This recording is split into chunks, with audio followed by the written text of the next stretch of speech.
تاریخ کے حوالے سے کہ حضرت عمر رضی اللہ تعالیٰ عنہ کی جو تاریخ شہادت ہے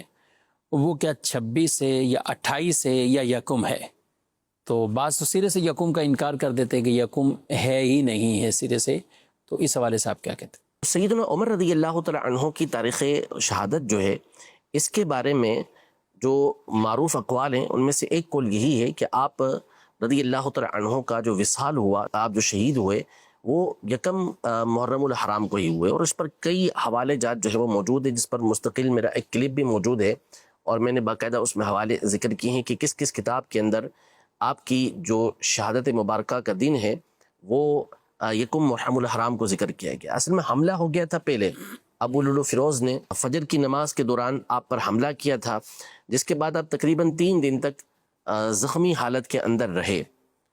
اور یہ طے شدہ بات ہوتی ہے کہ جو انتقال ہوتا ہے، شہادت ہوتی ہے، تو خلیفہ کا فوری طور پہ چناؤ ہوتا تھا۔ صحیح۔ خود نبی کریم صلی اللہ تعالیٰ علیہ وآلہ وسلم نے دنیا سے پردہ فرمایا تو اسلام کی جو بقا اور نظام کو جو باقی رکھنا ہوتا ہے، اس کے لیے خلیفہ وقت کا تقرر اس وقت لازمی طور پر ہوا کرتا تھا، تو لہذا فوری طور پر اس بات کا فیصلہ کرنا ضروری ہوا کہ کس کو خلیفۃ المسلمین بنایا جائے، تو سیدنا ابوبکر صدیق رضی اللہ تعالیٰ کو فوری خلیفہ بنایا گیا۔ حضرت عثمان غنی رضی اللہ تعالیٰ عنہ کی جو تاریخ ہے کہ جب آپ منصب خلافت پر بیٹھے تو وہ یکم محرم الحرام ہے، کہ آپ یکم محرم الحرام کو یہ خلیفہ بنے۔ تو اب یہ تو اس دور کے اندر لازمی ہوتا تھا کہ فوری طور پر خلیفہ مقرر کیا جاتا تھا، دن اس میں نہیں گزارے جاتے تھے۔ تو جیسے ہی حضرت عمر رضی اللہ تعالیٰ عنہ دنیا سے پردہ فرمایا، شہادت ہوئی، تو آپ کو خلیفہ بنایا گیا۔ تو اس کا مطلب ہے کہ یکم محرم الحرام ہی کو آپ کا وصال ہوا، ورنہ اگر پہلے ہوتا تو پہلے ہی فوری طور پر یہ کام کیا جاتا۔ نمبر 1 بات یہ۔ دوسری بات یہ کہ دیکھیں، اہل سنت کا یہ اصول اور ضابطہ ہے کہ کسی بھی شخصیت کا جو دن مناتے ہیں تو اس میں ہمارا جو اصل مقصود ہوتا ہے ان کے فضائل کو بیان کرنا ہوتا ہے، بڑی شخصیات ہوں جو قابل تقلید ہیں اور جن کی باتوں کی پیروی کی جاتی ہے، جن کو فالو کیا جاتا ہے، اور دوسرا ان کو ایصال ثواب کرنا مقصود ہوتا ہے کہ ان کو ثواب پہنچایا جائے۔ اور ہمارے نزدیک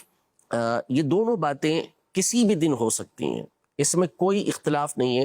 اور اس کے اندر کوئی ایسا مسئلہ نہیں ہے کہ آپ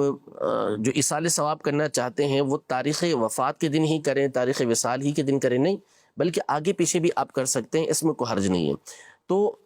اب اگر حضرت عمر رضی اللہ تعالیٰ عنہ کی تاریخ شہادت کو ہم مان بھی لیں کہ مثال کے طور پہ 1-2 دن پہلے بھی ہے، تو یکم محرم کو بھی ان کا دن منانے میں کوئی حرج نہیں ہے۔ اور تیسری بات اس حوالے سے یہ ہے کہ جو عمل ہوتا ہے وہ ہمیشہ جمہور کے قول پر ہوتا ہے، اکثر کے قول پر ہوتا ہے، اور مسلمانوں کے عمل کو دیکھا جاتا ہے کہ مسلمان اس پر عمل کس دن کر رہے ہیں۔ جیسے مثال کے طور پر نبی پاک صلی اللہ تعالیٰ علیہ وآلہ وسلم کی معراج کے حوالے سے تاریخوں کے بارے میں اختلاف ہے کہ فلاں تاریخ فلاں تاریخ، لیکن اہل ایمان کا جو عمل ہے وہ کیا ہے؟ 27 رجب المرجب ہے۔ اسی طرح نبی پاک صلی اللہ علیہ وسلم کی 12 تاریخ کو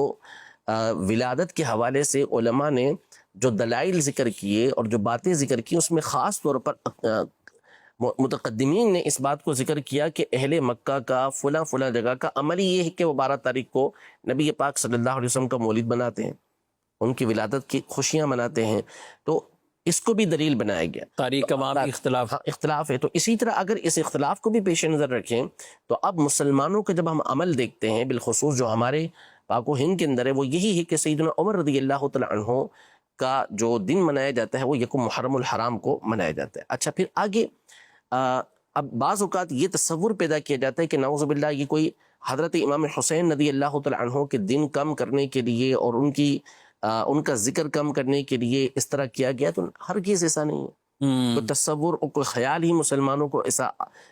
ہو ہی نہیں سکتا، وہ سنی ہو ہی نہیں سکتا کہ جو اہل بیت اطہار کے فضائل کو کم کرنے کی کوشش کرے۔ سنی ہو گئی وہ کہ جو ہمیشہ اہل بیت اطہار کے فضائل کو کمال کے ساتھ بیان کرے۔ اب آپ اہل سنت کا معمول دیکھیں تو وہ مسلسل، یعنی کون سا نبی پاک صلی اللہ تعالیٰ علیہ وسلم کا جو یوم ولادت ہے 12 تاریخ کو، اس میں تو ہمارے یہاں یہ ہوتا ہے کہ پہلی تاریخ سے محافل سجنا یہ شروع ہو جاتی ہیں اور ربیع الاول کے مہینے کے اندر رہتی ہیں۔ آپ علیہ الصلوۃ والسلام کی تو شان اور آپ کی تو بات ہی الگ ہے، ٹھیک ہے،